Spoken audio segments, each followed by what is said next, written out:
respondendo perguntas que eu ouço muito, colocando aqui um posicionamento em relação ao que eu penso, inclusive sobre um texto que eu postei hoje nas redes sociais, fazendo um desabafo. E sim, pondo uma situação que eu vivo há muitos e muitos anos, uma situação a qual eu me calei e que a minha única intenção é pai. São muitos anos que eu passei a estudar e cuidar dos meus filhos. Passei por um tratamento de depressão há muitos anos atrás, onde eu tive uma excelente psicóloga, que sou extremamente grata. Ela me ensinou muito. Hoje, depois de muitos anos estudando, eu sei que, graças ao que eu sou, hoje eu sei que ninguém pode fazer nada por você, além de você mesmo. Nós somos os únicos responsáveis por nós mesmos, pelo que nós fazemos, pelas nossas decisões, pelas nossas escolhas, que nós chamamos de responsáveis ou vítimas. Existem dois tipos de pessoas do mundo: responsáveis ou vítimas. Acontece que, na maioria das vezes, nós estamos inconscientes disso. Nós estamos num sofrimento, sentindo que algo está errado, o corpo entra num processo de sofrimento por conta da dor, mas a pessoa não sabe o porquê ela está sofrendo. O nosso cérebro, ele precisa liberar químicas como dopamina, ocitocina, noradrenalina, adrenalina. São alguns hormônios que o nosso cérebro libera para o nosso corpo, para a sensação de bem-estar. Quando o nosso cérebro não consegue liberar esses hormônios, vem o processo da dor e o cérebro ele não quer sentir dor. Nosso cérebro não suporta a dor, o nosso corpo não suporta a dor. Tudo no nosso cérebro ele manda para a corrente sanguínea, tudo vai para as nossas células, tudo vai para o nosso DNA. Dentro da nossa célula tem energia positiva, negativa, energia neutra. Essa energia, ela vem do cérebro. O cérebro transforma tudo em energia e manda para as células.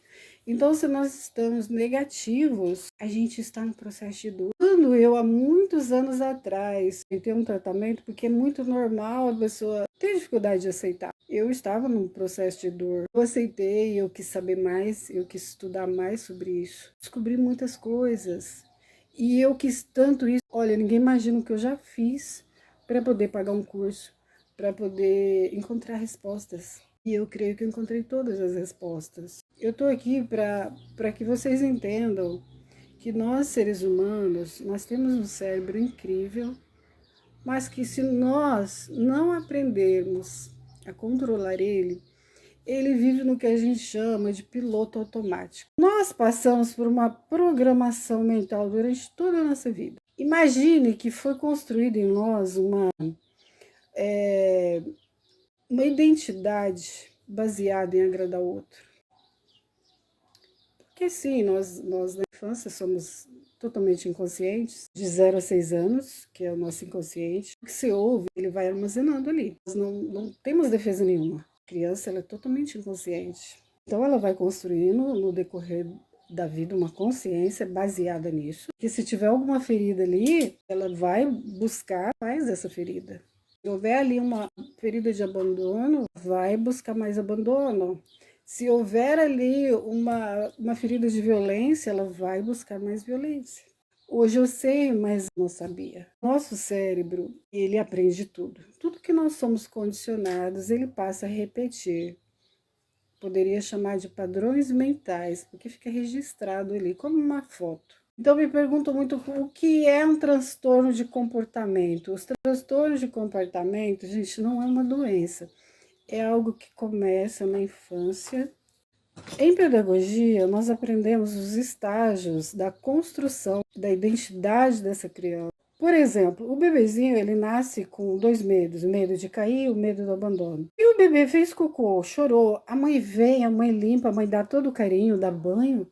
Ele gostou, ele entendeu que é bom, ele tende a repetir aquele comportamento. Até 7 anos, a criança é muito egocêntrica. Nesse estágio, a criança foi extremamente mimada. A criança não teve nenhuma correção no sentido do reforço positivo e negativo. O reforço positivo é quando você faz o cérebro da criança entender que o que ela fez foi bom, porque ela tende a repetir o comportamento, e o reforço negativo é você dar um reforço negativo para que o cérebro da criança não queira repetir aquele comportamento. O que muitas pessoas acreditam que seria relacionado a uma violência, bater, por exemplo.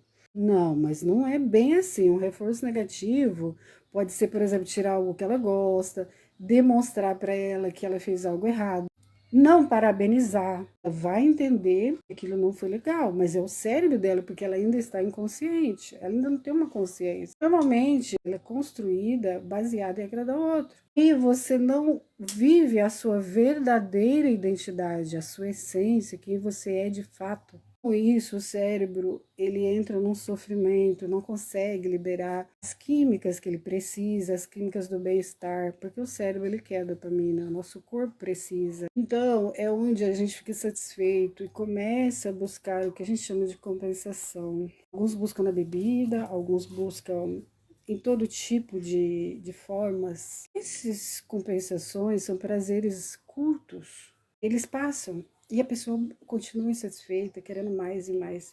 Então, os transtornos, eles vão sendo construídos ali, quando a pessoa, ou ela foi muito mimada, ou ela foi muito ferida. A pessoa que foi muito mimada, ela passa a ser um adulto extremamente egocêntrico, manipulador, que busca a qualquer custo satisfazer os desejos do ego dela. É uma pessoa extremamente egoísta, não pense em ninguém, porque ela está agindo baseada no cérebro. Para quem já ouviu falar em piloto automático, o cérebro funciona no piloto automático, baseado em tudo que está lá. Muitas vezes a pessoa está agindo até de forma inconsciente, mas dificilmente isso tem cura, porque até porque isso não é uma doença, porque a pessoa teria que trazer isso para o consciente dela, aceitar isso, trabalhar para mudar isso. É um processo um tanto dolorido e dificilmente ela aceita, porque ela tem crenças, são processos ali muito profundos, tá? Envolve muitas coisas. Mas enfim, eu estudei tanto. E eu tô aqui abertamente. Existe alguém, tem gente que me agride. Se eu fiz mal a alguém, peço que me perdoe. Eu falei para vocês que eu investi alto em pagar meus cursos e eu não tô brincando. A ciência já comprovou que os únicos que podem destruir nós mesmos somos nós mesmos. Me tornei alguém consciente. Cheguei num ponto da vida que a gente chama de pessoa que já é capaz de doar. Eu gosto de ajudar pessoas, de fazer mais por pessoas, no sentido de trabalhar o nível de consciência, trabalhar a reprogramação mental. Gosto disso, estudei muito isso para aplicar em mim, senti isso na pele, fui vendo os resultados das mudanças. O Instituto do Coração dos Estados Unidos, o Instituto Hertz do Coração, comprovou o que é o nosso coração, o que são as nossas emoções. A epigenética comprovou que apenas 5% das doenças hoje existentes, elas são heranças genéticas. E mesmo essas 5%, nós mesmos ativamos elas através das nossas emoções. Falta de perdão, desejar mal para o outro. Quando Cristo fala, ama teu irmão como a ti mesmo, ele está falando disso. A ciência comprovou tudo que começa aqui dentro de mim é o ser. Antes de eu ter, eu preciso ser. Ou eu vou ter e eu não vou ser feliz, ou eu vou perder, ou eu vou perder minha saúde, ou de alguma forma, porque quando Deus criou tudo, Ele criou leis, e a ciência também já comprovou as leis universais, elas são reais. Um exemplo de Game of Thrones ficou muito famoso, conflitos. Eu hoje consigo identificar muitos dos conflitos. Por exemplo, a Cersei Lannister, uma pessoa extremamente narcisista. O que é o narcisismo? A pessoa é capaz de fazer qualquer coisa para validar o ego dela. E ali eles foram cometendo, transgredindo leis, né? E as leis, elas estão agindo. Conforme a comprovação do Instituto do Coração, tudo parte de mim, tudo sai de mim, tudo volta para mim.